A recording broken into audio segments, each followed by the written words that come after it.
그래서 제가 여러 가지 참 배우는 게 참 많이 있어요. 참 좋은 건데 하나님과 하나 되지 않으면 그것이 걸림돌이 되는 거가 있을 수 있는 것 같아요. 지식적으로만 계속 배우면 이 머리만 커져가지고 뭐만 계속 올라와요? 그렇죠. 높은 마음, 교만한 마음, 이 머리만 커지는 거예요.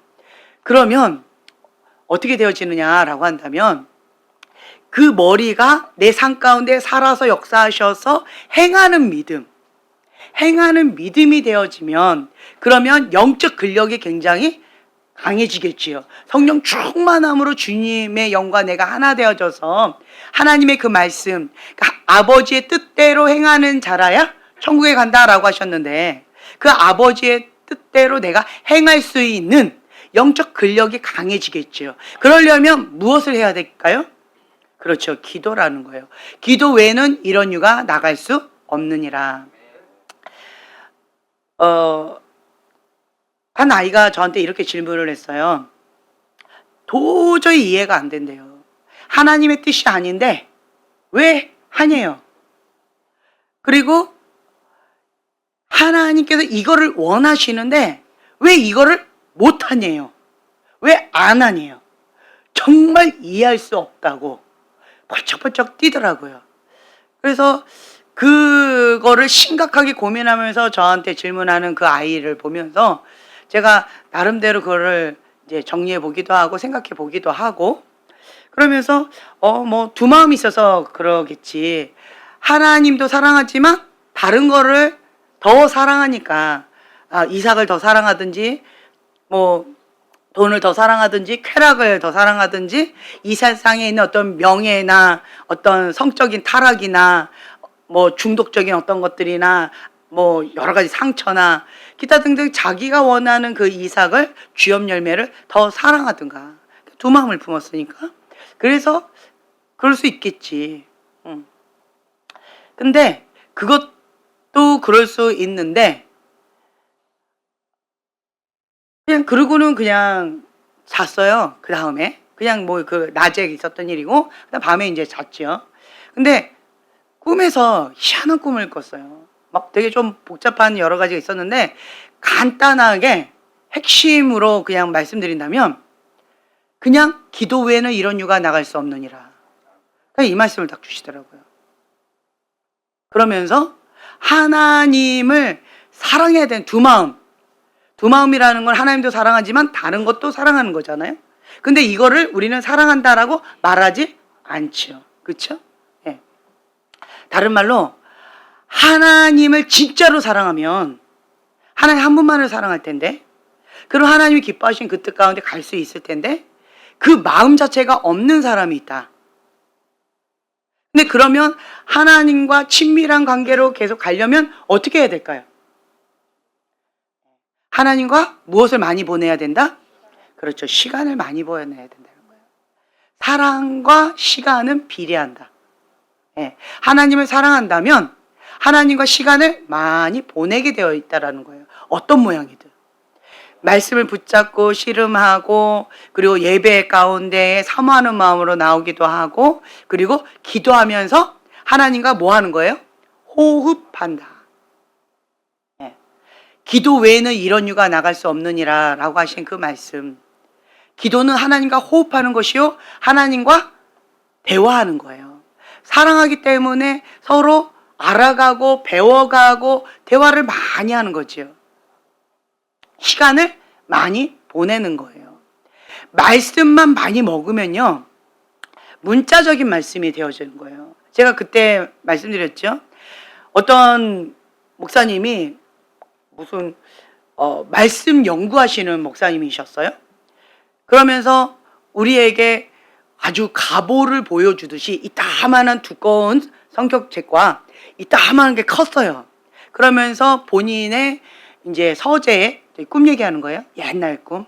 예, 본인의 서재에서 정말 귀중한 생명처럼 귀중한 가보를 우리에게 특별하게 우리에게만 보여준다라고 하는 그러한 마음으로 우리한테 딱 펼치셨는데 근데 그것을 펼치셨는데 우와 대단했어요. 어마어마한 성경책이었어요. 대단한 말씀이었어요. 그런데 거기에 지네가 기어가고 있고 벌레가 기어가고 있고, 예, 또 다른 데는 조그만 뱀이 또 또아리 들고 있고. 꿈에서 이 모습을 보면서 도대체 이게 뭘까? 그 목사님은 생명처럼 갑옷처럼 이렇게 귀하게 여기시고 있는데 평생을 말씀을 공부하신 목사님이셨는데, 그런데 왜 이럴까? 열매로 그들을 알지니. 왜 그럴까요? 왜 그럴까요? 왜 그럴까요? 예, 죽은 말씀. 죽은 말씀. 그러니까 문자적인 말씀으로 뭐로 많이 공부한 거예요? 그렇죠. 머리로만 공부한 거예요. 머리로만. 지식적으로만 공부한 거예요. 연구한 거예요. 말씀 연구. 기록된 로고스의 말씀을 막 시대적인 배경과 그 문화적인 것들과 어떤 연관성과 주인공과 뭐 기타 등등 여러 가지 깊은 그런 것들을 아주 많이 연구한 거예요.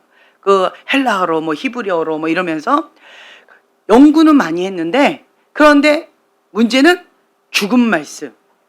왜 죽은 말씀일까요? 그렇죠. 왜 행하지 않은 말씀일까요? 왜 그럴까요?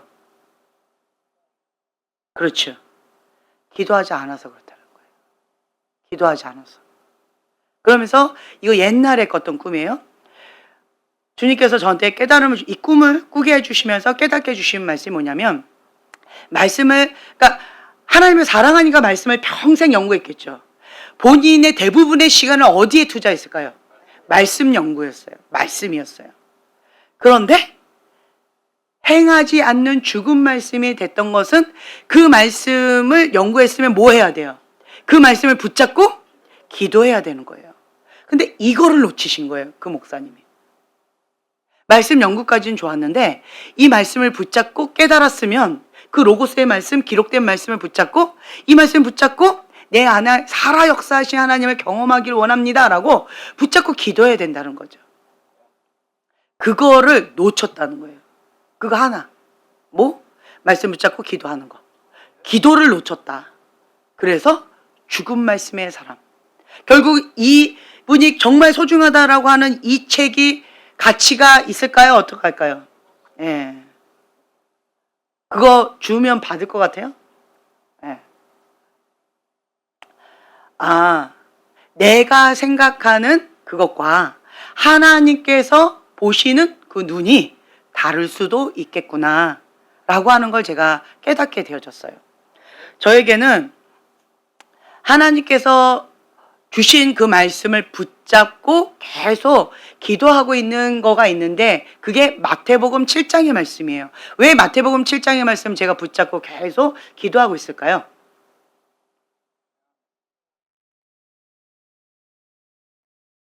(2008년도에) 하나님 집안에 심판의 바람이 분다 라고 하면서 그 계시를 주셨고, 그 기준은 마태복음 7장에 나와 있는 그 말씀이다 라고 주셨다라는 거예요. 그리고 그 바람이 불 때 견고하게 서는 사람은, 교회는 하나의 말씀을 듣고 행하면서 가르치는 자 혹은 교회다. 그런데 그 바람이 불 때 그냥 무너지는 그러한 자, 그러한 교회는 하나님의 말씀을 듣지만 행하지 않고 가르치기만 하는 자, 행하지 않고 말로만 하는 자, 그러한 자는 그 바람이 불 때 무너진다. 이 바람의 기준은 그거라는 거예요. 마태복음 7장의 말씀을 주셨는데 그 중에서도 이 바람의 기준은 그거라는 거예요. 여러분, 그 바람이 불 때 여러분 휘청하세요? 그 바람이 불 때 밀가부리 까부러지고 계셔요? 다른 거 없습니다. 이거예요.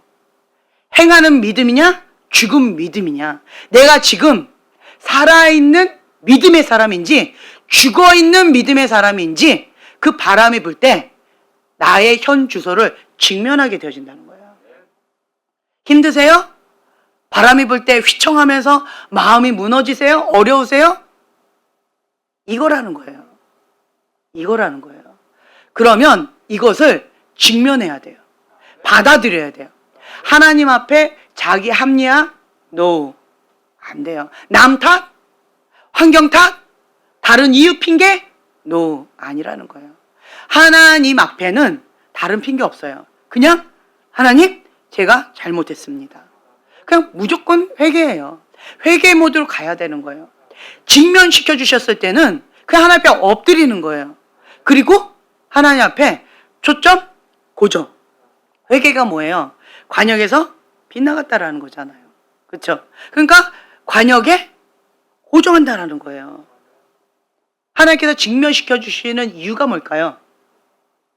네, 회개하라고. 하나님의 그 뜻과 나의 뜻을 갭을 줄이려고 하시는 거예요. 그렇죠? 갭을 줄이는 거예요. 회개. 그렇죠? 네. 그렇기 때문에 하나님은 나의 마음을 아시는 거예요.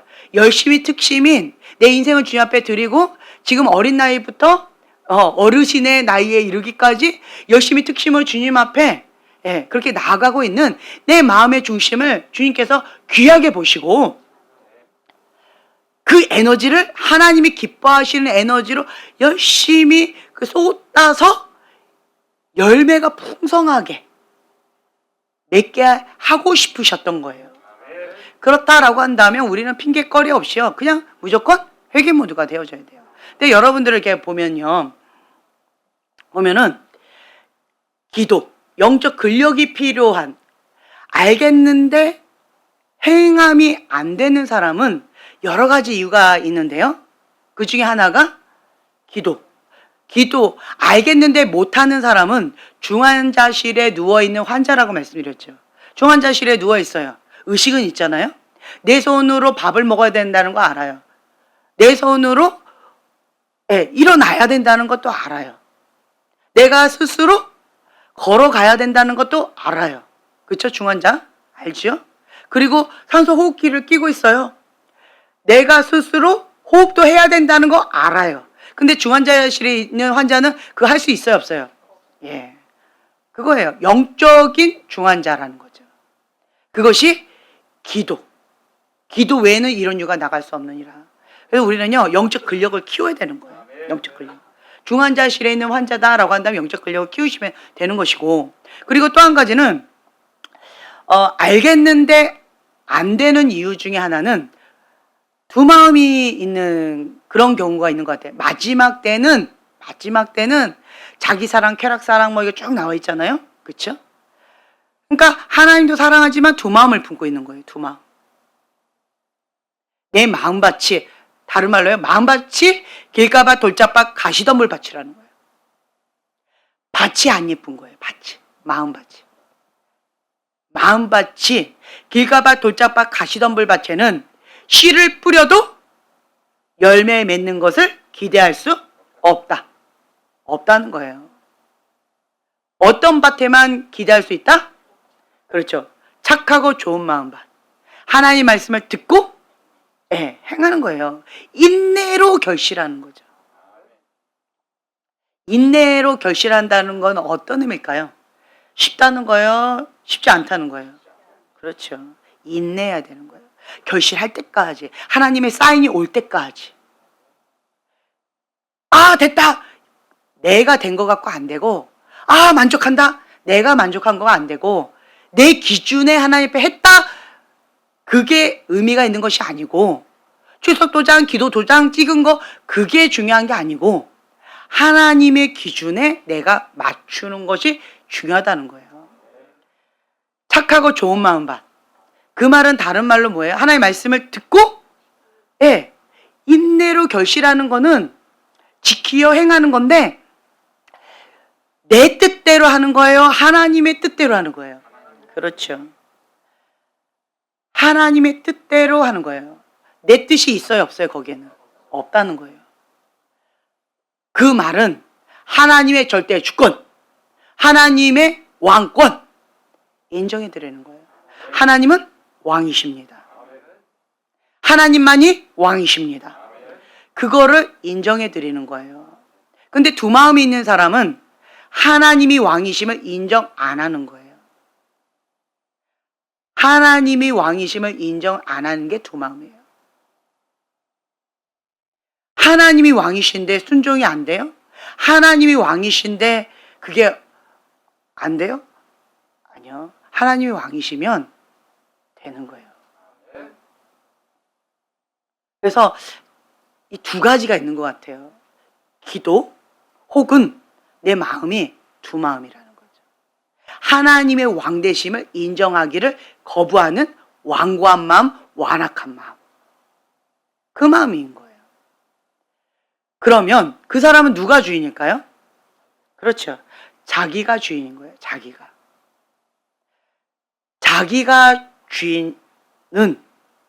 주인은요, 하나님의 왕되심에 순복하기를 어려워하는 거예요.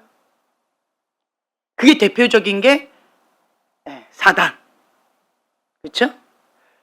그리고 우상 숭배, 강한 집안, 그 집안 가운데 그 영들. 그래서 여러분들 다시 한번 말씀드리지만 2010년도부터 2021년도까지 세 차례의 바벨론 음녀의 바람이 정말 너무 강하게 불었고 거머리처럼 탁 달라붙어가지고 안 떨어지는 그 바벨론 음녀의 바람은 하나님의 사람이 죽을 때까지 안 떨어지는 거예요. 죽으면 떨어지겠죠. 그 바람은 정말 쉽지 않았어요. 그런데 2021년도부터 지금까지 그 바람 가운데 예수님이 주인입니다 라고 고백하는 우리 바람이 지금 현재 불고 있는데, 그 중에서 좀 셌던 게 작년 7월달 그리고 올해 50일 기도학교 때, 그 두 차례 때가 좀 셌어요. 그게 우상숭배의 바람, 무당의 영의 바람이었어요. 그러니까 그 두 차례 때 심하게 불면서 자기 안에 있는 그것은 거역의 영인 거예요. 반항, 그냥 제가 그때 말씀드렸죠? 반항은 뭐다? 그 목사님이 설명한 거가 너무 와닿았어요. 정의는 아닌데 너무 쉽게 표현하셨어요. 반항은 뭐다? 목사님께 개기는 게 반항이다. 그런데 반역은 목사님 자리를 차지하는 게 반역이다. 그거라는 거예요. 반항은 그냥 싫어요. 안 하고 싶어요. 이게 반항이라는 거죠.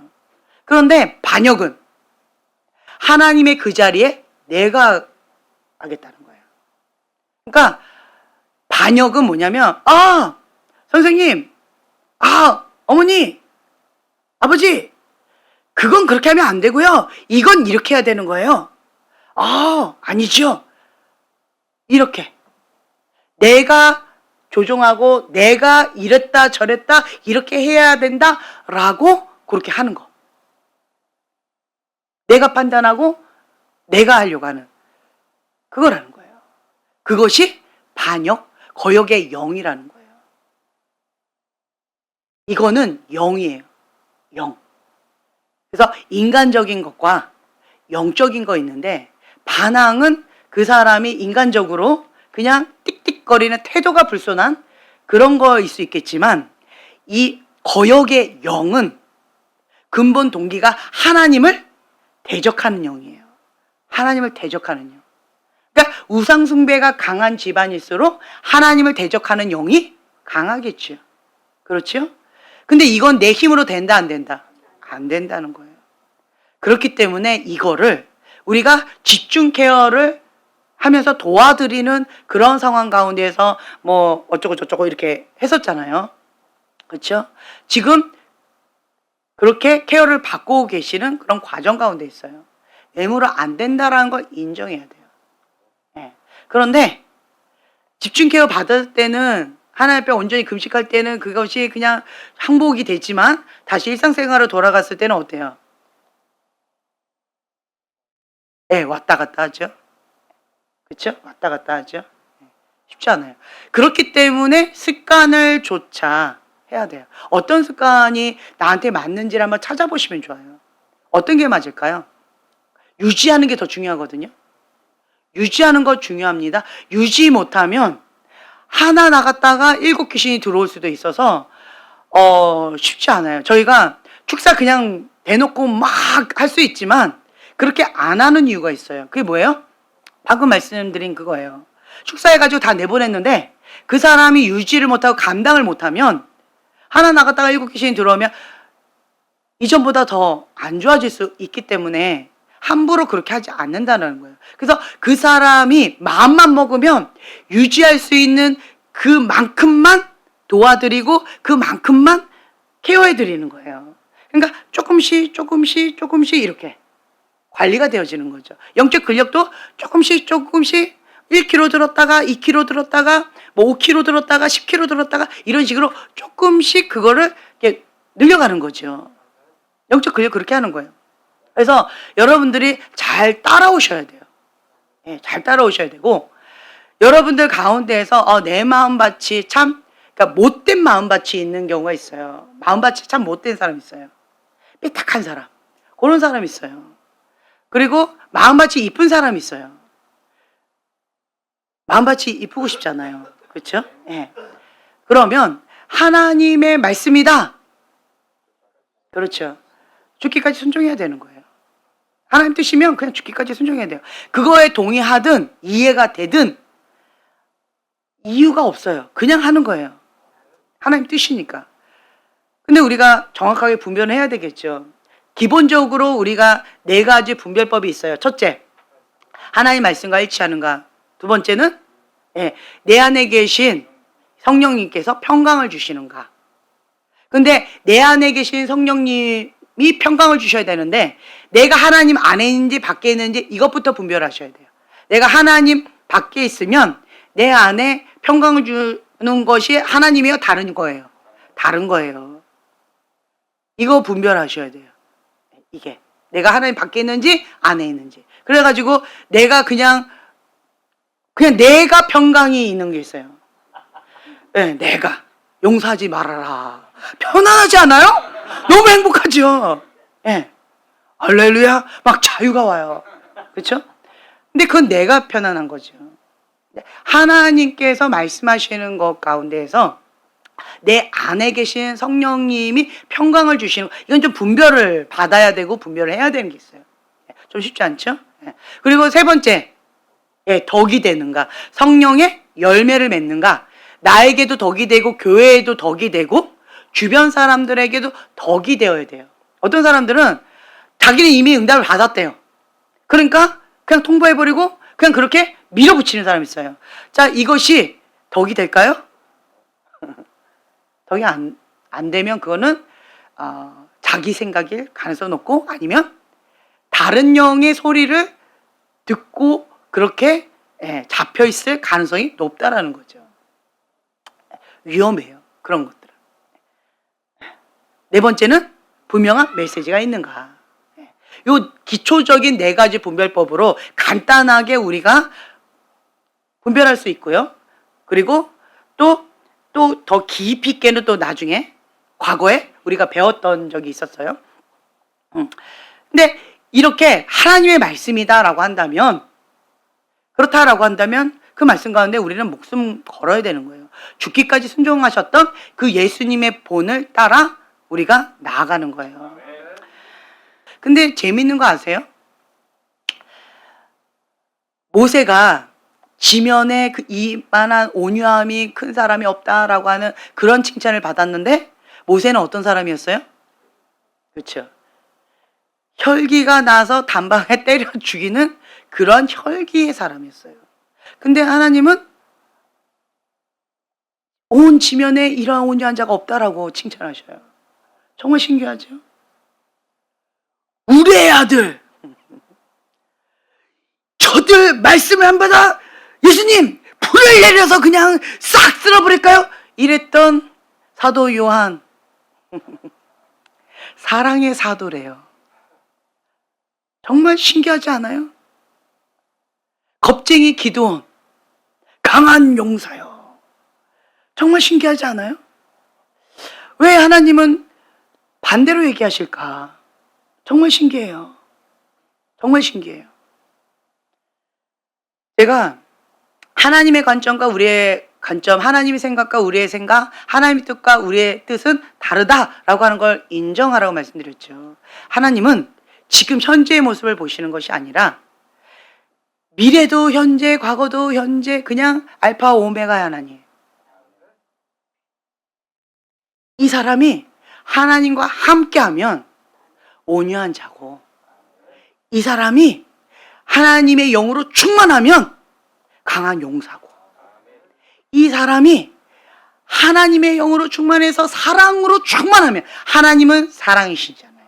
그 하나님으로 온전히 충만해지면 사랑의 사도가 되어지는 거예요. 인간은 다 거기서 거기라는 거죠. 자기의 혈기나 자기의 부족함, 연약함을 누가 더 잘할까요? 자기가 더 잘하겠죠. 나는 그렇지 않다라는 거. 내가 조금 화난다고 해서 때려 죽여요? 모세보다는 온유하시잖아요. 네. 죽일 뻔은 했지만 죽이질 않았잖아요. 그 직전까지 갔지, 그죠? 모세보다는 온유하잖아요. 말 안 된다고 해서 불내서 막 싹 쓸어버리겠다고 하는 그 사도 요한보다는 착하잖아요. 사랑이 많지 않아요? 국률이 많지 않아요? 그렇죠? 네. 그러니까 인간이 아무리 착하다고, 인간이 아무리 선하다라고, 인간이 다른 사람을 대접하고 선대하고 섬기고 사랑한다 해도 그것은 한계가 있다는 거예요. 한계가. 하나님 없는 사랑은 이기적인 사랑, 자기중심적인 사랑이라는 거예요. 한계가 있어요. 그런데 하나님의 사랑, 진리의 사랑을 내가 맛본 사람은요, 그 십자가의 사랑, 그것이 너무 크기 때문에, 그 마리아처럼, 마리아는 예수님의 그 사랑으로 새로운 인생을 맞이하게 되어졌고, 자기의 모든 것을 다 걸었고, 그리고 그렇게 나는 그렇게 할 거예요, 베드로처럼 그렇게 떠들고 다니진 않았지만 예수님의 무덤에 가장 먼저 갔던, 그리고 끝까지 함께했던, 그 죽음의 자리까지 함께했던 그 사람이 누구였다? 남자가 아니에요. 여인이었다는 거예요. 부활하신 예수님을 가장 먼저 만났던 그 여인이죠. 말로만 하는 것은 죽음 믿음이라는 거예요. 말쟁이는 아니에요. 행하는 믿음, 살아있는 믿음. 그래서 우리는요, 하나님, 내 죄가 정말 괴수 중에 괴수입니다 라고 고백해야 돼요. 나는 저 사람은 죄가 진짜 많아서, 객관적으로도 많고 이거는 맞다, 죄인 맞네, 그러니까 당연히 저 사람은 하나님의 사랑을 많이 받았으니까, 은혜를 많이 받았으니까 당연한 거야, 이렇게 생각을 했던 것 같아요. 근데 아니더라고요. 진짜 사람이 이런 죄를 지을 수 있어? 라고 충격을 받을 정도의 죄를 지어도요, 그 죄에 대한 감각이 둔하면 은혜를 잘 모르고요, 감사할 줄 모르더라고요. 그런데 반대로요, 괴수 중에 괴수입니다 라고 주님 앞에 통곡하고 회개하고 자복하고 주님 앞에 날마다 울면서 회개하는, 그러한 상하고 통회하는 심령으로 주 앞에 엎드리는, 주님의 사랑에 매여서 그렇게 평생을 주님 앞에 나아가는 그러한 사람은 객관적으로 볼 때는 죄가 작은 것 같은데, 본인이 하나님의 그 크신 사랑 가운데 나를 죄에서 구원했다 라고 하는 그 십자가의 사랑, 진리의 사랑이 너무 크게 느껴지는 거예요. 그러니까 이 사람은 은혜가 굉장히 크더라고요. 감사가 크더라고요. 크게 받아들이는 거예요. 제가 이게 대인관계를 할 때, 사람들과의 관계를 할 때요, 뭐 정말 작은 걸 뭐 하나 이렇게 드리잖아요. 너무 크게 받아들이는 사람이 있고요, 너무너무 감사하는 사람이 있어요. 반대로 내가 마음을 쏟아서 뭔가 이렇게 준비해가지고 나름대로는 그렇게 드렸는데 그냥 별거 아닌 걸로 그렇게 반응하는 사람도 있더라고요. 그렇더라고요. 뭔가를 제가 마음을 쏟아서 뭔가를 이렇게 했을 때 받아들인 사람들의 반응들이 다 제각각인 거를 제가 봐요. 그래서 어떨 때는요, 제가 대놓고 그렇게 얘기한 적도 있어요. 감사할 줄 모른다고. 감사하는 법을 배우라고. 그렇게 얘기하는 경우도 있지만, 예, 그런 경우는, 예, 뭐 극소수 몇 군데 있고, 지금 대기조도 많아요. 대기조는 많고. 그러니까 제가 그걸 보면서, 아, 내 마음밭이 착하고 좋은 마음밭인 그러한 사람들은 마음 가운데 감사하는 마음, 고마운 마음이 하나님을 향해서도, 그리고 평상시에도 나의 나됨은 하나님의 은혜입니다 라고 하는 그런 마음으로 항상 감사하는 마음으로 살아간다는 거예요. 그러면 지금 이 시간 나는 행복을 누릴 수 있다는 거예요. 왜 행복하지 않을까요? 그렇죠. 감사가 없어서 그래요. 감사가 없어서. 원망하고 불평하면 감사가 안 나오지요. 그러면 행복이 아니라 불행이에요. 근데 작은 거에도 감사하고 작은 것에도 기뻐하면, 그러면 순간순간 감사와 행복을 그냥 누리는 거예요. 근데 이제 어떤 경우는 자기만 행복하고 자기만 감사하고 자기만 그런 경우, 다른 사람들은 다 쑥대밭이고 이런 경우도 있죠. 네, 건강하게 행복했으면 좋겠어요. 네, 건강하게 다 같이 행복하면 좋을 것 같아요. 그러려면 첫 번째로 우리가 해야 될 게 뭘까요? 감사요. 항상 기뻐하라, 쉬지 말고 기도하라, 범사에 감사하라. 네. 그러니까 이거를 말씀을 나한테 계속 선포하는 거예요. 그 습관을 만드는 거예요. 습관을. 계속 좋은 습관을 계속 만드는 거예요. 감사하는 것들을. 계속 감사하는 마음으로. 그러니까 하나님 앞에 나아가는 그러한 마음으로 감사하고 기뻐하고 이렇게 나가는 거예요. 그러면 내 안에 주님의 사랑이 풍성하게 계속 넘치는 거예요. 네. 서로가 사랑을 주거니 받거니 할 때, 마음을 주거니 받거니 할 때 너무 감사하지 않아요? 저는 여러분들의 사랑을 먹고 살아요. 여러분들의 중보를 먹고 살아요. 네. 여러분들의 소소한 섬김과 사랑과 선물과 여러 가지 것들을 저는 너무 감사해요. 해보면 다 감사해요. 근데 제가 감사하다라고 표현을 잘 못하죠. 감사하라고 말을 해놓고 나는 잘 못하죠. 네. 근데 마음은 정말 감사해요. 너무 감사한 것 같아요. 여러분들의 사랑과 섬김이 전 너무 감사해요. 네. 그래서 일일이 막 쫓아다니면서 하고 싶은데, 네. 서로가 쑥스럽고 약간 그런 것도 있고. 네. 근데 이 자리를 빌어서 내가 감사하다고 말하고 싶은 거예요. 감사해요. 감사하고.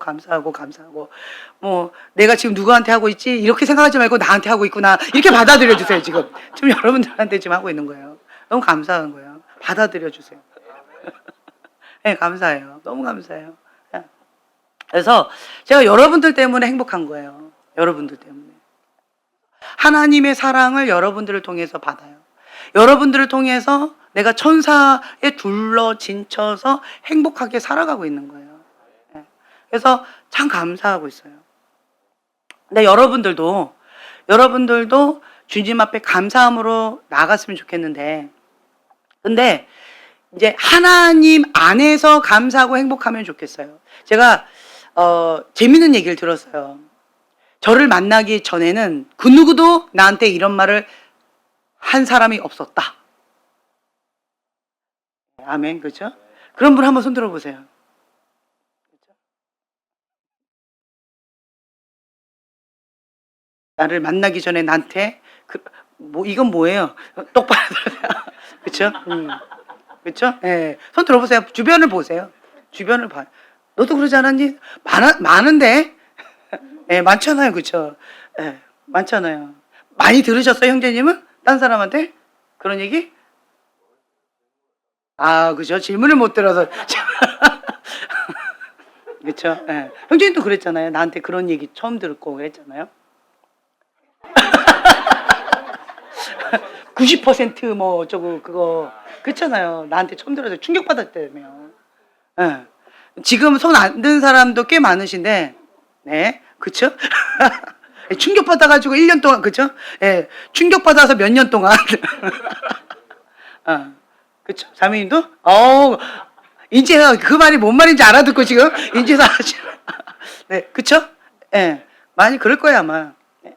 여러분들 기억이 안 나시나 봐. 처음에는 저한테 그랬어요. 예. 내가요? 제가요? 나 처음 들어봐요. 근데 정말 그런 얘기를 많이 하시더라고요.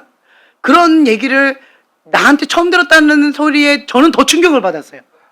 어떻게 이거를 나한테 처음 들어봤지? 아니, 희한하다. 근데 이게 어떤 부분에 있어서 하나님 앞에 직면하고 주님 앞에 돌파하고 나아가는 그것이 성장하는 성장점인 것 같은데, 담당이 딱 넘어가는, 예, 그 전환점인 것 같은데, 근데 저는 그게 정말 중요하다고 봐요. 예, 중요하다고 봐요. 그러니까 하나님 안에서 하나님이 기뻐하시는 그 뜻과 내 뜻이 있는데, 나는 잘한다고 자꾸 이러면서 이렇게 하는 사람이 너무 많은 거예요. 그러니까 가인과 같이 하는 사람이 너무 많은 거예요.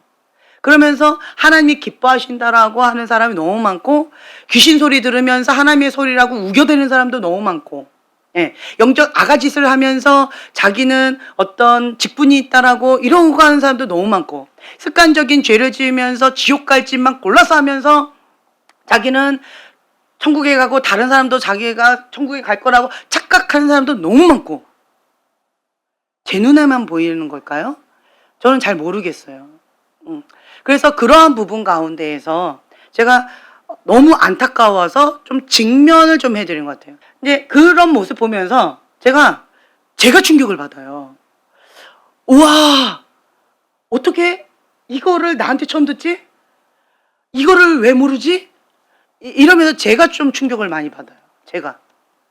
근데 감사한 것은 열매로 보면, 자 보세요. 저를 만나서 직면시켜드렸는데 그거를 붙잡고 하나님 앞에 나름대로 씨름을 했더니 결과물이 어떠세요? 어떠세요? 아프지만 감사가 나와요? 이제 시작이라 그래요?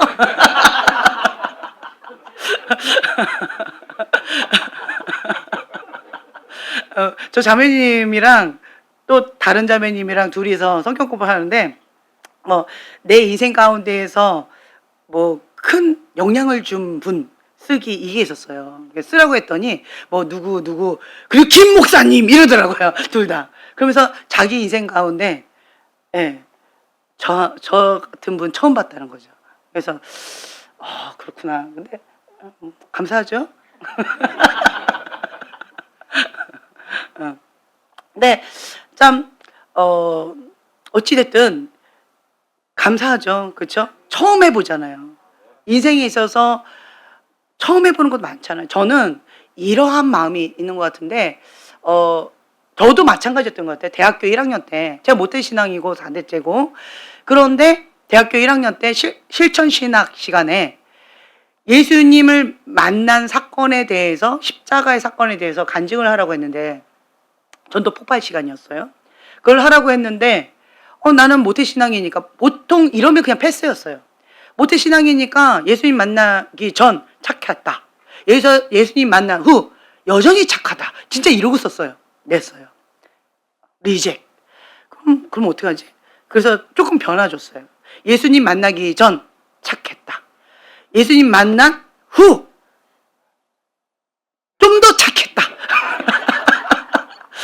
어떻게 하라는 건지 모르겠는 거예요. 정말 모르겠어요. 그랬는데 또 리젝.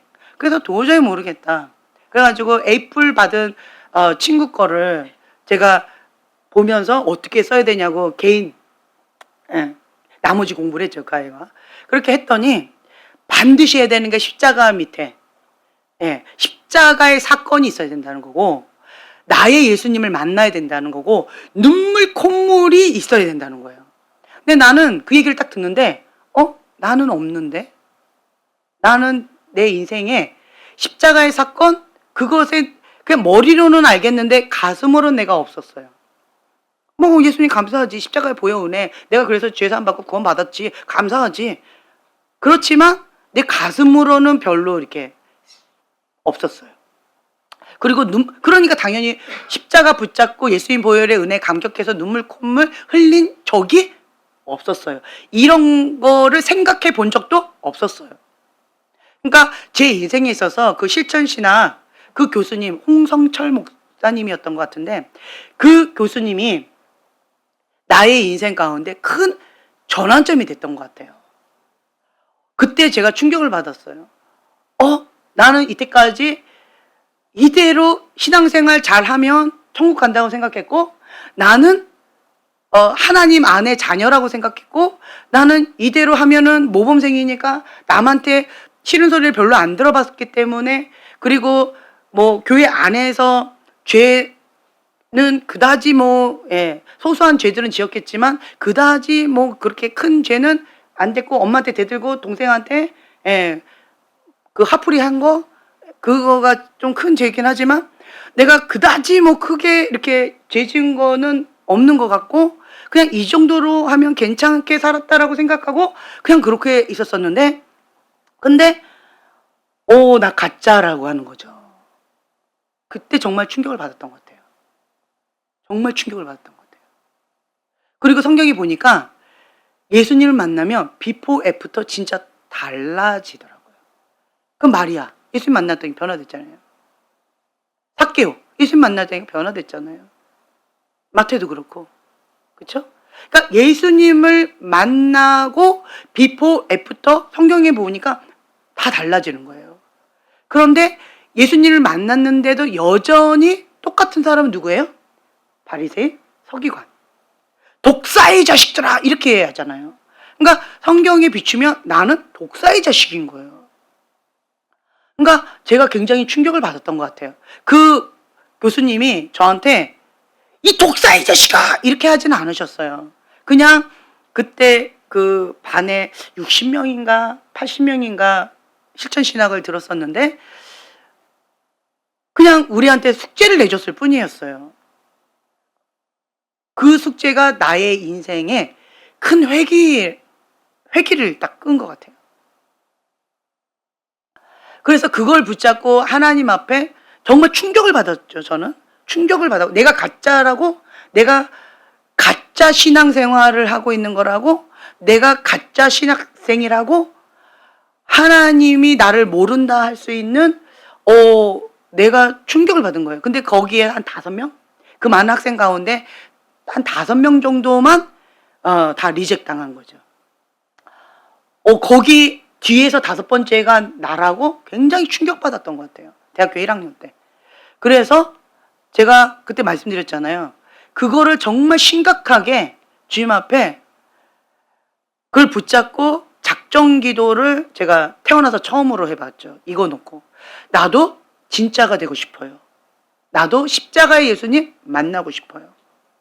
주님 만나고 싶어요. 이러면서 금식하면서 열흘 동안 작정 기도하면서 그러면서 수업 들으면서 학교 다니면서 그렇게 했었었는데 그때 말씀드렸잖아요. 열흘 작정 기도하고 밤 10시 됐는데 아직도 내 마음에 쌩한 그때 제가 정말 마음이 무너졌던 것 같아요. 상하고 깨어지는 심정 가운데에서 내 마음 가운데 진짜 절규하는 그러한 바닥치는 마음이었던 것 같아요.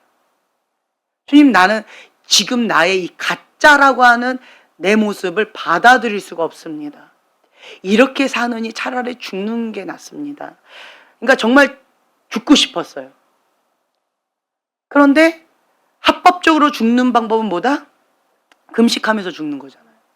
그러니까 하나님 나를 안 만나 주시면 나 그냥 금식하다가 죽으렵니다.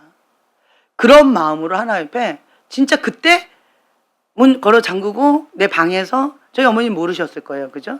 네, 문 걸어 잠그고 그리고는 눈물 콧물 흘리면서 통곡하고 울었던 것 같아요. 무릎을 꿇고 무릎 꿇고 주님 앞에 통곡을 하면서 울면서 절규했던 것 같아요.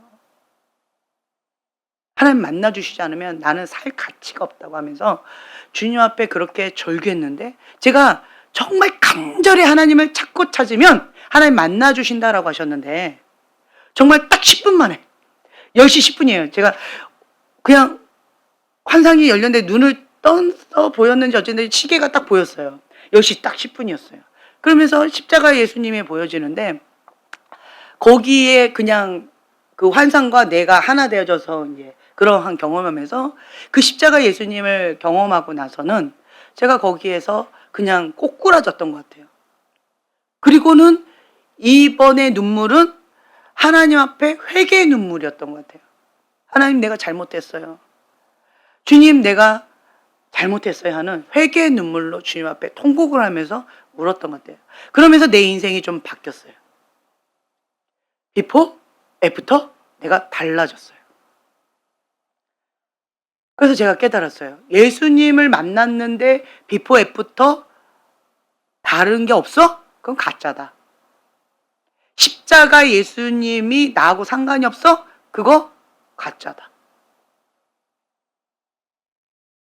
이거 반드시 있어야 된다. 이거를 붙잡고 하나님 앞에 씨름을 해야 된다는 거예요. 제가 그때 또 깨달았죠. 정말 간절히 원하면 응답이 빨리 오더라고요. 심령이 가난한 자는 복이 있나니 천국이 저희 것이며, 가난한 심령으로 주님 앞에 절규하니까 응답이 빨리 왔어요. 저는 10분 만에 올 줄 몰랐어요. 저는 정말 그때 죽으면 죽으리라 금식하다 죽을 각오를 하고 그렇게 금식한 거예요. 근데 그게 10분에 끝날 줄은 내가 어떻게 알았겠어요. 그러니까 죽으면 죽으리라라고 하는 각오로 금식이 들어가면 응답이 빨리 오더라고요. 죽으면 죽으리라 각오로 금식 들어갔죠. 응답 안 해주시면 그냥 끝까지 가는 게 응답받는 금식이거든요. 순종하는 금식이거든요. 그렇죠? 그거는 죽으면 죽으리라 라고 하는 각오로 금식 들어가는 거예요. 순종이 안 되면 죽는 거니까. 네. 이렇게 해서 응답 못 받은 경우는 제가 없었어요. 그래서 제가 여러분들한테 농담이 아니라 금식을 자주 했었는데, 금식할 때마다 죽으면 죽으리라고 하는 각오로 들어갔어요. 나는 금식하다 죽을 수 있다라고 하는 마음으로 들어간 거예요. 근데 지금까지 살아있더라고요. 그러니까 하나님의 은혜인 거예요. 난 이미 여러 번 죽은 거예요. 근데 하나님의 은혜로 여러 번 다시 인생을 또 살고 또 사는 거예요. 덤의 인생을 살고 있는 거예요. 그러니까 감사한 것 같아요. 그러니까 하나님의 은혜가 더 크게 와닿아요. 그 한 아이가 질문한 거, 왜 하나님의 뜻인데 왜 순종이 안 돼요? 왜 알면서 왜 못해요? 그 질문이, 그 어린아이의 질문이 저에게 그 메아리가 쳤는데, 메아리가 치는 거 정말 이해가 안 된다는 거예요. 하면 되는데 왜 안 하냐는 거죠. 어린아이의 눈으로 자기 자신을 좀 바라봤으면 좋겠어요. 할 수 있는데 왜 안 될까요? 뭐 때문에 이게 안 되는지를 한번 하나님 앞에 자기 자신 한번 돌아보세요. 누구에게는 쉽고 누구에게는 어려울까요? 그럴까요? 형제님한테는 쉽고 형제님한테는 어려울까요? 쉽습니다. 형제님은 쉬워요? 조금 껄쩍지근해요? 네. 왜 쉽다라고 고백할까요? 왜 쉽다고 고백했어요? 네. 나는 죽고 예수님만 사신다. 다른 말로요, 하나님의 왕이심을 인정해 드리는 거예요. 하나님의 왕이심을 인정하려면요, 나의 수치 버텨야 돼요. 나 자신의 그 모멸감 버텨야 돼요. 하나님이 원하신 그 뜻 가운데 순종하는 거를 인내로 버텨야 돼요. 자기를 부인하고 정말 갈기갈기 찢겨지는 그 고통과 아픔이 뭔지 경험하게 되어져요. 쉽지 않아요. 그러니까 많은 사람들이 큰 문으로 가고 넓은 길로 가는 이유가 힘드니까, 그렇게까지 안 하고 싶으니까 그런 거거든요. 그런데 그것은 가인의 예배라는 거예요. 가인의 길로 가는 거라는 거예요. 그런데 우리는 하나님의 백성으로, 하나님의 백성이 뭐예요? 하나님의 주인됨을 인정해 드리고, 하나님은 나의 하나님이고 나는 하나님의 백성이라는 거예요. 그럼 누가 통치하고 누가 책임져 주신다는 거예요? 하나님이 통치하고 하나님이 책임져 주신다는 거예요. 그렇기 때문에 내가 내 인생을 걱정할 필요가 없다는 거예요.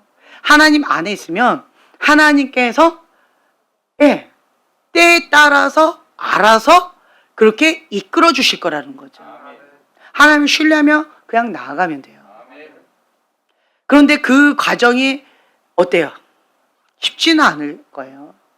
하지만 그것을 주님을 신뢰하면 깎이면 어렵지도 않을 거예요. 그래서 주님 안에서 인조이 하는 법을 배우는 거예요.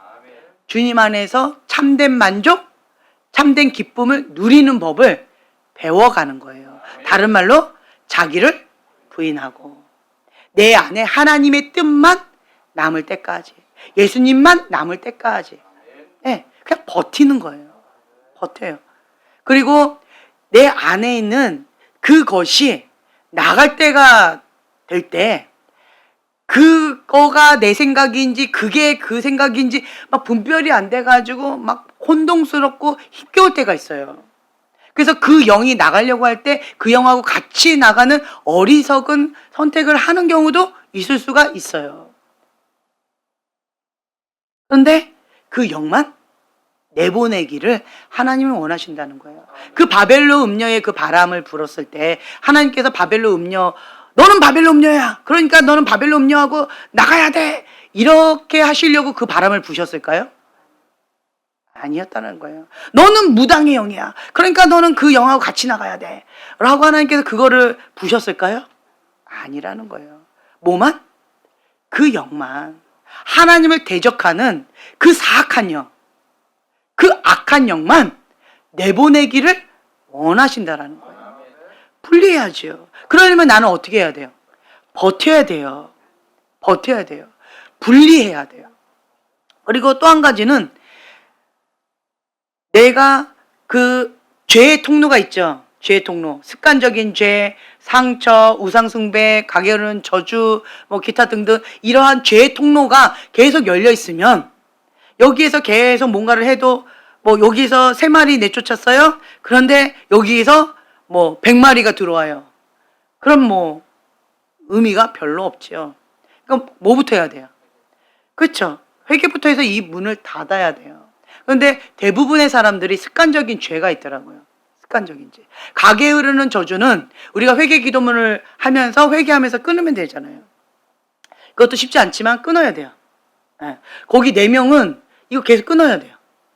해야 돼요. 4명이 지금. 할렐루야. 할렐루야. 예전에 혼자만 했는데 이제 4시 같이 해요. 할렐루야. 아빠가 그렇게 기도했나 봐요. 나 혼자 말고 같이 좀 하게 해주세요. 이렇게. 외로워요. 뭐 이러셨나 봐요. 그러니까 가게 흐르는 저주 끊으면 되잖아요. 근데 내가 그 가게 흐르는 저주로 인하여서 습관적인 죄가 이게 그냥 합법화로 열려있는 경우가 태반이라는 거예요. 태반이에요. 이거를 끊어야 돼요. 끊어야 돼요. 이거 끊지 않으니까 자꾸 엉뚱한 사단의 소리 듣고 사단이 주는 생각, 사단이 주는 마음 가운데 휘청휘청하고 엉뚱한 소리하고 엉뚱한 거 한다라는 거예요. 그러니까 아니라는 거예요. 여러분, 본인 안에 성령님이 계시면 하나님이 기뻐하신 그 뜻 가운데 그 성령님은 나를 이끌어 주셔요. 그런데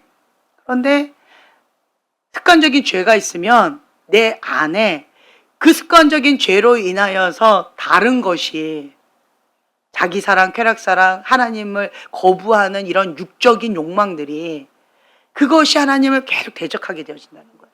그러니까 하나님 기뻐하시는 거 하라 그러면 힘들다 그러고 싫다 그러고 그렇게까지 해야 되냐 그러고 버팅기고 도망가고 자꾸 그렇게 되어지는 거예요. 그러니까 여러분들이 하나님을 향해서 불편한 마음이 있으면 눈에 보이는 누구한테 불편한 마음이 생길 것 같아요? 그렇죠. 육적인 권위자, 그리고 영적인 권위자, 그리고 본인이 생각하는 가까운 권위자. 불편한 마음이 있어요. 그런데 특히나 주의 종에 대해서 불편한 마음이 있다라고 하는 것은 하나님과 관계를 한번 보세요. 하나님과 친밀한 관계 가운데 있는지, 하나님과 나 사이에 막힌 죄가 있지는 않은지 한번 자기 자신을 돌아보세요.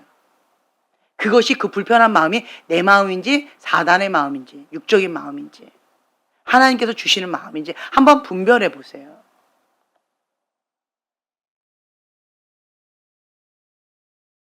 하나님을 대놓고 대적하는 마음이에요. 그거는 정말 큰 죄예요. 그냥 육적인 권위자한테 육적으로 상처를 받아서 그렇게 불편한 마음은 인간적으로 있을 수 있지만 영적으로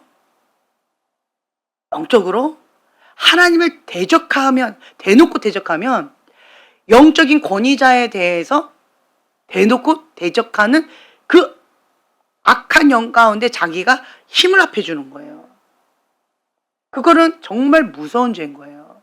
여러분, 이거는 기본적으로 분별을 하셔야 돼요. 네, 자기를 돌아보셔야 돼요. 하나님을 대놓고 대적하고 있는 거예요. 그러면서 계속 뭐 하고 있는 거예요? 회개하기를 완강하게 거부하면서 자기 합리화, 남 탓, 그리고 뭐 이런 핑계 저런 핑계 정당화하고 나는 그렇지 않아, 저분이 저래서 그런 거야, 뭐 이래서 그런 거야, 계속 남 탓할 거리만 찾고 있잖아요. 회개하기를 완강하게 거부하는 완악한 마음이에요. 그거는 완고한 마음이 아니라 완고하고 악한 마음이에요. 그 마음은 하나님 앞에 정말 깨야 되는 거예요. 주님 앞에 깨야 돼요. 그래서 하나님과의 친밀함이 가장 중요한 거예요. 하나님 앞에 아심받는다라고 한다면 끝난 거 아니에요? 하나님 책임져 주실 것인데. 그래서 여러분들은요, 지금 이 마지막 때에 내가 어떻게 살아가야 되지? 막 싱숭생숭하고 참 쉽지 않아요. 지금 너무 혼란스러워하고 있어요. 국가적으로 지금 너무 위기에 있어요. 위기에 있어요. 이제 우리는 긴장해야 돼요. 근데 왜 하나님이 이거를 허락하셨을까?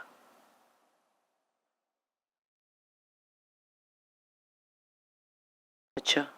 하나님은요, 하나님의 백성에게 관심이 있어요. 하나님의 사람에게 관심이 있어요. 타락했다는 거죠. 변질됐다는 거예요. 회개를 못하고 있다는 거예요. 하나님과 멀어졌다는 거예요. 타락하고 변질됨으로 인하여서 하나님께서 허락하실 수밖에 없는 거예요. 뭐 하라고? 회개하라고. 바벨론 포로 70년 동안 그 포로 생활을 허락하실 수밖에 없었던 것이 그 주의 종들의 타락이라고 그러더라고요. 변질됨, 타락. 근데 지금도 마찬가지인 것 같아요.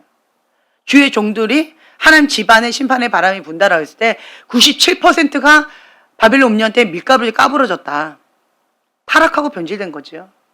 그렇죠? 예수님이 주인입니다라고 고백하는 우리 하나님의 백성이 지금 현재 지금 제대를 못하고 있잖아요. 하나님 앞에 깨어 있어야 되는데 성령 충만함으로 구별된 삶 거룩함을 지키면서 내가 하나님 앞에 온전히 하나 되어져서 충만하게 기도하면서 나도 주님 앞에 깨서 기도할 뿐만 아니라 주변에 잠자고 있는 영혼들 파이어! 예, 갇힌 영혼들 잘 캐주는 그렇게 지금 현재 깨어서 성령 충만하게 나가야 되는 이러한 상황 가운데 지금 뭐 내 감정이 어떠느니, 뭐 상처 받았느니 안 받았느니, 내 마음을 몰라준다느니, 뭐 어떠니 저떠니, 자기 문제 갖고 뭐 어떻고 저떻고 이런 아가지 타고 앉아 있잖아요. 그러니까 이러한 상황 가운데 그냥 하나님께서 허락하실 수밖에 없는 상황이 되어지는 것 같아요. 그럼에도 불구하고 하나님은 그렇죠. 구원하시는 선하신 계획을 갖고 계셔요. 그게 뭐예요? 노아의 방주, 구원의 방주, 부흥의 불, 부흥의 불을 주신다라고 지금 2008년도부터 지금까지 준비하라고 해서 우리는 그거 하나 붙잡고 지금 준비하고 있는 거잖아요. 준비하고 있는 거예요. 쉽지는 않지만 그럼에도 불구하고 끼어서 준비하고 있어요.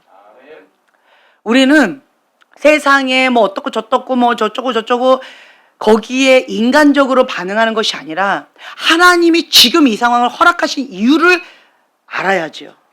이건 할 말이 없는 거예요. 뭐밖에 없어요? 회개예요, 회개. 다른 거 없어요. 뭐 잘못했느니 어쨌든 이게 아니라 그냥 하나님 앞에 대신 회개하고 또 내재도 회개하고 주님 앞에 나라 민족을 위해서 교회를 위해서 주의 종을 위해서 하나님의 백성으로서 주님 앞에 회개 기도해야 되는 거예요. 그리고 나 자신도 정신 못 차리고 있어서 기도 외에는 이런 여가 나갈 수 없느니라 라고 했는데 지금 기도줄 놓치고 지금 이랬잖아요. 제가 참 마음이 좀 어렸던 게 뭐냐면 글로벌 파이어 교회 하면 기본 3시간 기도합니다. 그런데 그게 거품이에요. 실제로 매일 3시간 기도하는 사람 몇 명이나 돼요? 제대로 기도하는 사람 몇 명이나 돼요? 거품이에요. 아니라는 거예요. 이것부터 회개하라는 마음을 주시더라고요. 이거 아니다, 아니다. 거품 빼라. 거품 빼라. 아니라는 거예요. 기본 3시간은 기도해야 나에게 주신 그 사명을 감당할 수 있어요. 그래서 제가 계속 3시간 외친 건데 나에게 주신 사명은 커녕 지금 자기 악감도 못해가지고 이 바람에 휘청거리고 하나님 앞에 대적하고 뭐가 어떠니 저떠니 영적으로 막 휘청거리고 분별을 못하고 이렇게 저렇게 하고 있는 이런 모습 가운데 지금 아니라는 거죠. 아니라는 거예요. 그래서 지금 이 상황을 허락하신 하나님의 아픈 마음을 우리가 알아야 돼요. 하나님께서 우리에게 울부짖으며 상하고 통해하는 심령으로 회개하면서 주님 앞에 기도하라고 주님께서 지금 현재 이런 상황 가운데 몰아가고 계시는구나. 회개해야죠. 하나님 뜻은 아니에요, 이거. 타락으로 인한, 죄로 인한 결과물이에요. 그러면 세상은 더 악해질 것이고 이제 어떻게 나올지 정말 초긴장해야 돼요. 어떻게 할지 정말 모르겠어요. 하나님께서 역사하시지 않으면 어떻게 될지 모르겠어요. 그러면 우리는 어떻게 해야 돼요? 슬기로운 다섯처녀처럼 깨어서 기도하면서 하나님께서 이런 상황을 허락하신 이유, 그리고 이런 상황 가운데에서 내가 무엇을 하길 원하시는지 그것을 깨닫고 그 한 가지에 순종하고 나가야죠. 저는 기도 외에는 이런 이유가 나갈 수 없느니라 이 말씀 주시더라고요. 아까 그 아이. 왜 알면서 그 순종이 안 돼요? 왜 알면서 왜 하나님 앞에 친밀함으로 못 나가요? 왜 알면서 순종이 안 돼요? 그 아이가 막 흥분해서 그렇게 질문을 하는 그 모습이 너무 이게 크게 와닿은 거다. 하나님의 마음처럼, 하나님의 메시지처럼 저는 그게 너무 크게 와닿았어요. 그게 왜 안 되냐고. 근데 그게 마음이 없어서. 그게 기도하지 않아서 그렇다라는 거예요. 기도하지 않으니까 호흡이 끊기니까 죽은 믿음이라는 거죠. 기도하지 않으니까 그것을 행할 수 있는 힘이 없다라는 거죠. 우리는 다른 거 뭐 거창하게 뭐 대단한 사람인 것처럼 하지 마세요. 우리는 아까 얘기했죠? 우리는 유약한 자예요. 연약한 자예요. 나 괜찮은 사람이라고 자꾸 포장하지 마세요. 나 안 괜찮은 사람이에요.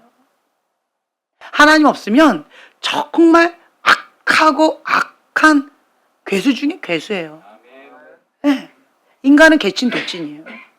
하나님의 은혜로 온유하게 살 수가 있는 것이고 하나님의 은혜로 사람답게 지금 살아가고 있는 거예요.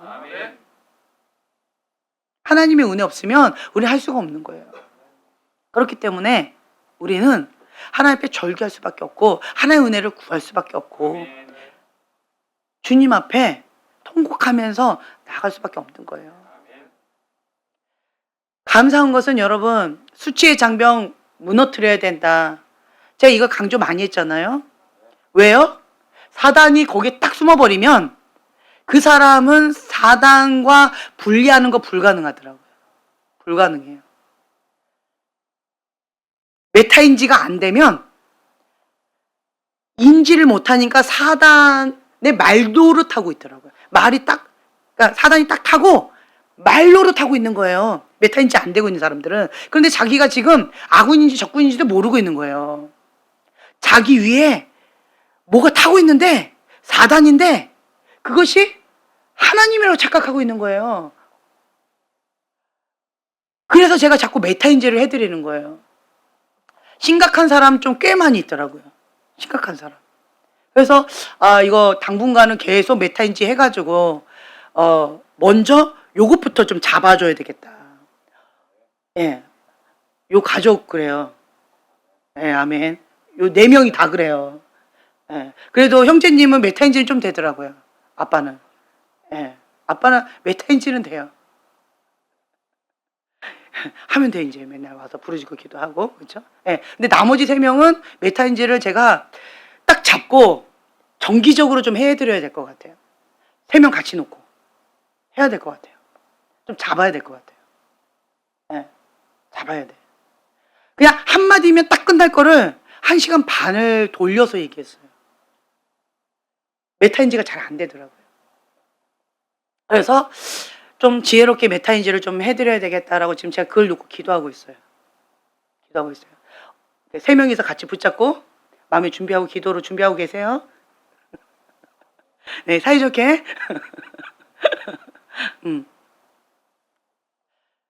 그건 무슨 뜻이다? 때가 됐다는 거예요. 때가 됐다는 거예요. 하나님의 은혜 가운데 자유함을 누릴 때가 됐다는 거예요. 그렇잖아요. 예수님을 만나면 비포, 애프터 완전히 달라진다는 거예요.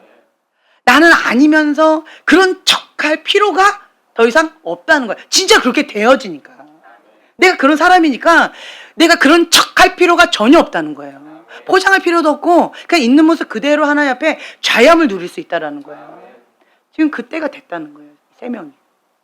네, 3명이 그렇게 됐어요. 은혜예요. 은혜예요. 은혜. 그래서 지금 여러분 모두가 하나님의 은혜 가운데 가서요. 저는 지금 이렇게 구하고 있어요. 제 겁쟁이잖아요. 저 진짜 겁쟁이거든요. 기도원 겁쟁이에요. 근데 하나님이 강한 용사요 이렇게 하시는 것 같아요. 난 숨어서 이러고 있는데. 그러니까 주님 내가 지금 뭐 기도하는 줄 아세요? 주님 고센 땅. 벌써 이거 기도하고 있어요. 나 감당이 안 돼요. 주님 막 이러고 있는데 그냥 하나님이 하신다. 하나님 기대해라. 하나님 신뢰해라. 그러면서 또 어떤 마음을 주시냐면 하나님의 그 뜻 가운데 죽기까지 순종하면 죽어도 살아도 네, 주를 위해서 하면 되니까 자유해라. 그 마음을 주시더라고요. 우리가 코로나 때 목숨 걸고 그렇게 싸울 수 있었던 건 뭐였어요? 코로나 걸려서 죽으면 순교다. 그렇죠?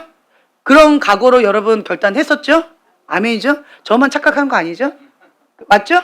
아니에요? 그때 없었나? 그렇게 하세요? 우리 교회 식구들은 그거 그랬잖아요. 코로나 걸려서 죽으면 순교다. 죽으면 순교다. 죽으면 죽으리라. 네. 죽어도 주를 위하여 살아도 주를 위하여. 예배는 생명이다. 예, 그런 마음으로 우리가 그렇게 갔잖아요. 그렇죠? 지금도 마찬가지잖아요. 그러니까 어떤 분들은 자기가 뭐 병에 걸려서 죽을까봐 막 이렇게 두려워하시는 어떤 그런 거 있을 수 있잖아요. 코로나 걸리고 뭐 어떻게 할까봐. 그렇죠? 그런데 우리 교회 사람들은 그런 거에 대해서 이제 좀 둔감한 것 같아요. 걸리면 걸리는 거지. 죽으면 죽는 거지. 순교하는 거지. 예. 그래서 주님 앞에 우리가 그렇게 나가야 되는 거예요. 근데 지금 여러분 어쨌든 마음의 준비를 하세요. 예. 하나님 앞에 지금 깨어 있어야 돼요. 하나님이 정신 가지고 있고 깨어서 기도하고 지금은 하나님께서 어떻게 말씀하시는지 우리가 민감하게 그렇게 있어야 되고, 근데 제 마음 가운데는 계속 하나님께서 뭔가 하신다. 예, 하신다. 지금 우리가 타락을 해서 하나님 앞에 죄를 범함으로 하나님의 백성이 하나님의 백성답지 못하게 살았어. 하나님의 왕이심을 인정해드리지 않아서 이렇게 사단한테 우겨싸움을 당하고 고통을 받지만 심판을 받는 거죠. 하나님 공의로운 하나님이라서 그걸로 인한 심판을 받는 거예요. 그렇지만 하나님은 부흥의 불 준비하고 계시다라는 거예요. 구원의 방주 준비하라고 2008년도부터 계속 말씀하셨잖아요. 그렇죠? 하나님의 사람에게는 이 방주가 구원의 방주요 하나님의 사랑의 메시지예요. 세상 사람들에게는, 세상에는 심판의 방주라는 거예요. 그러니까 우리가 하나님은 왕이십니다. 하나님의 절대 주권을 인정하고 깨어서 슬기로운 다섯처녀처럼 계속 기도하고 있어야 돼요. 네. 그리고 여러분 저기 뒤에 지금은 릴레이 금식 기도 거기에 이름을 다 쓰세요. 그리고 깨어서 우리 교회가 계속 기도해야 될 것 같아요. 하나님 불쌍히 여겨달라고. 대한민국은 하나님의 나라입니다. 우리 나라는 하나님께서 통치하시는 나라입니다. 주님, 우리 나라를 불쌍히 여겨달라고. 지금 이스라엘하고 거기도 지금 뭐 전쟁이 어쩌고저쩌고 이렇게 좀 심각하게 나와 있더라고요. 예. 그리고 이스라엘의 형제 국가 하면 대한민국이다라고 하는데 지금 우리나라도 지금 위기에 있잖아요. 뭐밖에 없어요? 기도밖에 없다라는 거예요. 하나님의 역사하신 외에는 방법이 없어요, 지금. 그렇죠? 그래서 우리는 저기에 릴레이 금식 기도표 쓰셔가지고 지금 깨어서 기도하셔야 돼요. 한 사람도 예외 없이 계속 기도하시면서 주님 앞에 나가셔야 돼요. 기도 외에는 이런 이유가 나갈 수 없고요. 금식해야 돼요. 어떤 분은 또 이렇게 얘기하더라고요. 그러니까 말장난하는 것처럼 뭐 어떻고 저떻고 뭐 이렇게 그런 거 뭐 하시는 그런 거 있을 수 있는데, 예, 금식을 꼭 해야 되느냐 뭐 이렇게. 여러분들이 한번 대답해 보세요. 금식을 꼭 그렇게 해야 돼요? 왜 해야 돼요? 죽어야 돼요. 예. 흉악의 결박을 끊어야 돼서, 예. 회개해야 돼서, 예. 금식하고 회개할 때 하고 금식하지 않고 기도할 때 하고 천지 차이다. 애절하고 간절함이 다르다. 그렇죠? 끼니 금식할 때 하고 온전한 금식할 때 하고 천지 차이죠. 예, 끼니 금식은 한 달이고 뭐 1년이고 할 수 있겠죠. 예, 그런데 온전한 금식은 6일 만에 할렐루야. 예, 그렇죠? 3일 만에. 근데 한 번은 아니에요. 좀 여러 번 하셔야 돼. 예. 그렇죠? 그러니까 본인이 말씀대로 살아내려고 몸부림쳐 본 사람은 지식적으로 말씀하지 않아요. 논리적으로 그거를 끼워 맞추지 않아요. 본인이 이 말씀대로 살아내려고 하나님 앞에 몸부림친 사람은 기도 외에는 이런 이유가 나갈 수 없다는 거 알고요. 금식하며 자기를 부인하는 그 방법 외에는 내가 죽어야 하나님, 예수님이 사신다라는 것을 내가 경험했기 때문에, 말씀이 내 안에 살아 역사하셨기 때문에 말 장난 뭐 그런 거 논리 뭐가 이게 맞느냐 어쨌냐 그런 거 필요가 없어요. 왜요? 이 말씀을 내가 경험해 보니까, 그 말씀대로 살아내려고 몸부림쳐 보니까 그런 말장난이 필요가 없어요. 안 되는데 뭐 안 되잖아요. 그렇죠? 안 돼. 한 번 한다고 돼요? 아니요. 습관을 조차 계속 금식하면서 주님 앞에 몸부림쳐야 된다는 거죠. 금식하지 않으면서 하나님 앞에 깨어있다? 글쎄 저는 불가능하다고 봅니다. 저는 불가능하다고 봐요. 하나님 앞에 깨어있는 하나님의 사람들 보니까요, 정기적으로 습관을 조차 금식하시더라고요. 달라요. 내 힘으로 안 된다는 거예요. 아무리 내가 홀리하고 아무리 대단한 사람이라 할지라도 하나님 앞에 금식하지 않으면서 깨어서 기도하지 않으면서 내가 그렇게 성령 충만하게 계속 유지할 수 있다? 불가능하다는 거예요. 왜요? 하나님이 인간을 그렇게 만드셨어요. 인간은 할 수 없게끔. 하나님 앞에 죽으면 죽으리라고 나의 모든 걸 다 걸고 온전히 주님 앞에 전부를 다 걸고 매달리고 주님이 하시지 않으면 난 할 수 없습니다라고 항복할 때 주님이 역사하시거든요. 그것이 가난한 심령이에요. 심령이 가난한 자는 복이 있나니 천국이 저희 것이며. 여러분 금식하면서 이걸 경험하신 거예요. 가난한 심령. 금식하지 않고는 가난한 심령 경험하기가 어려워요. 어려워요.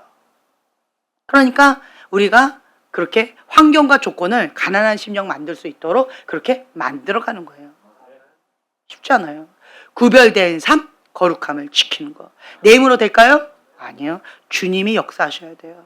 나는 뭐 하면 돼요? 예수님께 딱 매달리는 거. 하나님께서 지금 나에게 말씀하신 그 한 가지에 순종하고 주님 안에 금식하며 기도하며 깨어있는 거. 그거밖에 없는 것 같아요. 그래서 우리는 오늘 이거 놓고 좀 기도했으면 좋겠어요. 주님, 세상이 점점점 성경에 나와 있는 대로 더 악해지고 칠흑 같은 어둠 속으로 지금 가고 있습니다. 근데 나는 할 수 있는 게 아무것도 없습니다. 주님, 불쌍히 여겨주시옵소서. 회개의 영으로 임해주시고 거룩한 영으로 임해주시고 이 나라와 민족을 불쌍히 여겨주시고 그리고 한국 교회, 그 전 세계에 있는 주의 종들 그리고 하나님의 백성들, 하나님의 교회들 주님 깨어서 주님 앞에 기도할 수 있도록 주님 긍휼을 베풀어 달라고. 그리고 나의 심령 가운데에도 가난한 심령을 주셔서 하나님 앞에 상하고 깨어지는 심령을 주님 앞에 절규하면서 기도할 수 있도록 은혜 베풀어 달라고.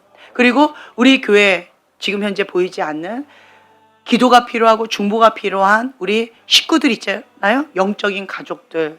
그리고 주변에 주님의 손길이 필요한 그러한 사람들.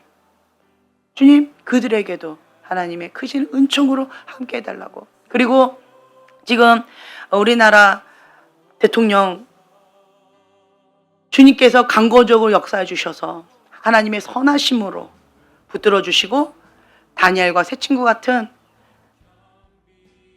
느헤미야 같은 그러한 요셉과 같은 그런 하나님의 사람 붙여주셔서 하나님의 온전하신 그 선하신 뜻대로 우리나라를 이끌어 달라고. 우리나라를 하나님이 직접 통치해 달라고. 하나님만이 왕이십니다. 하나님만이 왕이십니다. 그 하나님의 절대 주권을 우리가 인정하고 받아들입니다. 주님, 우리를 불쌍히 여겨주세요. 우리가 주여 3번 부르시고 기도하겠습니다.